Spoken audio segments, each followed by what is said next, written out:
A client of mine was about to sign a 30K deal. At the last minute, the voice in his head started whispering, "You're not ready for this.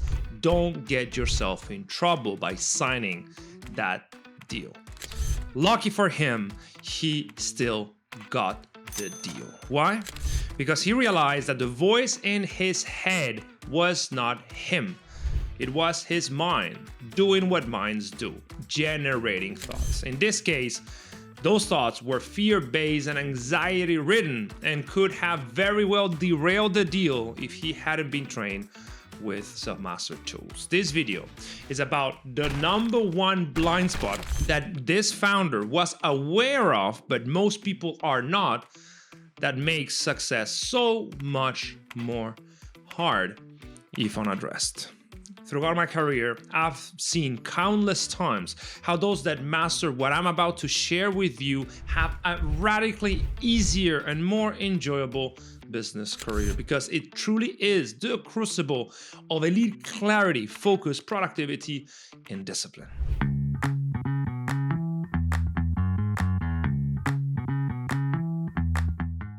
Welcome back. My name is Castillo, founder of Selfmastered, Performance Institute for founders. New to the channel, subscribe now so the feed of your algorithm improves, and send this video to anyone who really wants to win at this game of business. And this blind spot is understanding a fundamental truth of human nature, which is the fact that you are not your thoughts.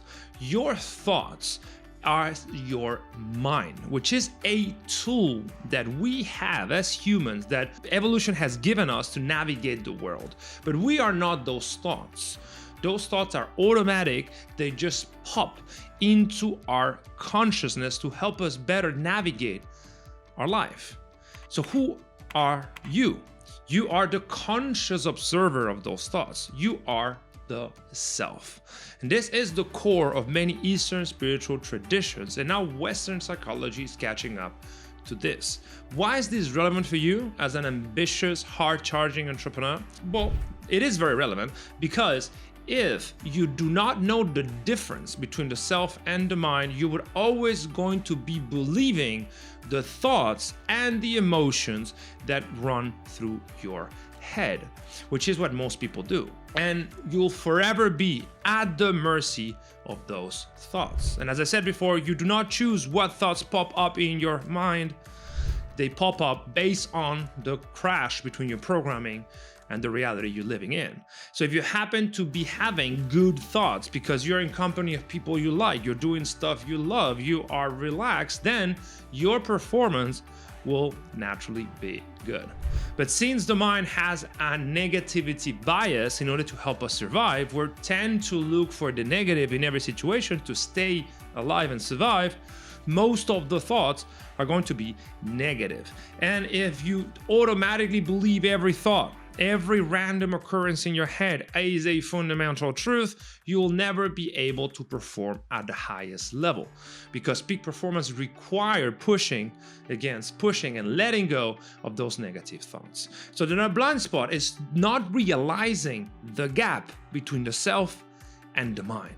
Once you realize that you're not your thoughts and your emotions, you can go to the next step, which is literally learning how to consciously detach from the whirlwind of your mind and choose to entertain the thoughts and the emotions that make the most sense for the situation you are in. In the case of my client, of the founder who was in the middle of a 30K deal negotiation, he had all of those negative thoughts about his ability to deliver on the promise that he was doing to his client. But instead, he chose to believe a different set of thoughts. He chose to believe that opportunity he was having of signing the biggest deal of his career was a chance to step up and really take ownership of a superior level of service that he had never offered before.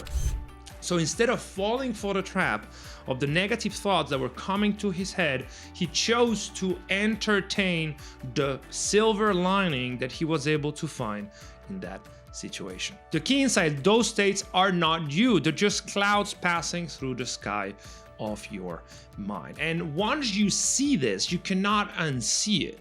Like, why would people consistently rent Lambos and to flaunt them on social media in order to feel accepted? Because they have a desperate need for acceptance that is coming from a deep psychological wound that is untreated.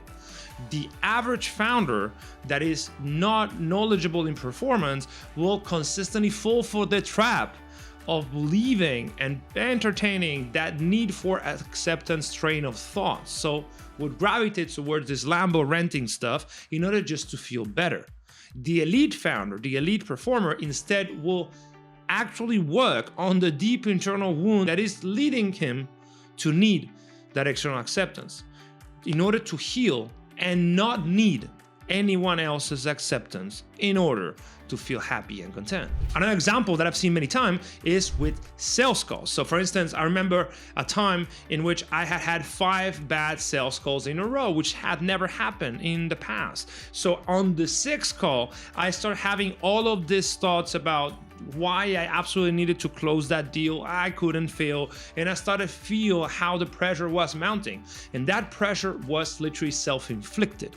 As soon as I was able to realize the gap between the self and the mind and saw that those thoughts that the mind was throwing at me were not useful, I was able to let them go and show up calm, confident, in control, knowing that it was a matter of time that I got a new deal. And guess what? I closed that deal. So this truly is the most important learning you can ever have in your career, because it will allow you to make effective choices in the present moment, irrespectively of how you feel in the moment, how much stress going on, or the stakes of the decision.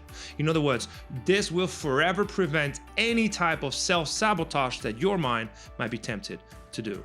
The mind is a tool, so you gotta learn how to wield it and make sure that it does not wield you. As soon as you start seeing the mind as a tool, you're going to unlock a deep power.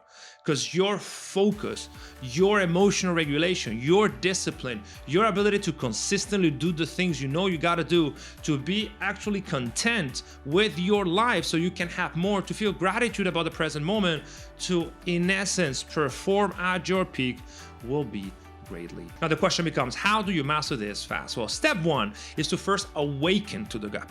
Realize that there is a gap between the self and the mind, and that typically is best done through meditation. Without meditation, we cannot awaken to this gap because we constantly be embedded in our thoughts, living our life with autopilot, reacting to reality.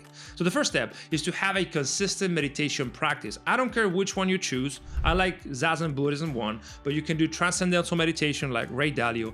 There's dozens of different meditation techniques. What matters is that you have a practice that grounds you and gives you the power to observe your thoughts without necessarily believing them or entertaining them. Once this is mastered and you start seeing yourself from an external perspective, you're ready for step number 2, which is solidifying or cementing the observer status. And that is best done through mindfulness. Mindfulness is the conscious act of being aware of the internal state within any given moment, which implies full attention to the present moment. If you decide to work and you're working, you're working. No music, no binaural beats, nothing that is not the task. If you're eating, there's, again, only eating. You're not watching YouTube, you're not talking to someone else. You're fully invested in savoring every little tiny bit of information from that experience, and you consistently practice being systematically detached from the internal state. And once you get good at this, then you can finally operate in the world in a totally different manner. Now you're finally able to master that gap. So you go through life operating from what I call systematic detachment. You are working, you are talking to people, you are making decisions, you are leading your team, you are selling to your clients, you're fulfilling to your clients, but you do so always one step removed from the chatter of your mind. So when you're tempted to fall for negative states of mind because something didn't go the way you wanted to go, you stop yourself, realize what's going on, and decide to entertain only the positive side of what's going on. And over time, you get very good at this, and you end up believing on what external traditions call the seat of the self. You start operating from the world, but not in it. In other words, you're able to operate as an elite performer, always in control of your responses, never reacting, never falling for the trap of believing all the bullshit that the mind generates that has little value. When you stop identifying with the mind and master really the gap, you unlock elite performance, elite levels of clarity, focus, productivity, discipline, the things that make entrepreneurs successful. Because it's never how much marketing you do or how much sales you know, it's how consistently you can do things under stress, how well you can manage discomfort, how much volume you can put in order to win, and do so without getting doubtful or distracted. In essence, success is a function of self-mastery, of understanding how to take control of your mind. And that is a blind spot that pretty much everyone misses, but really has the higher power. If you want to master this quickly and really unlock a whole new level of possibilities for you and your business, book a call with us. Let's make 2025 the best year of your life. See you on the call.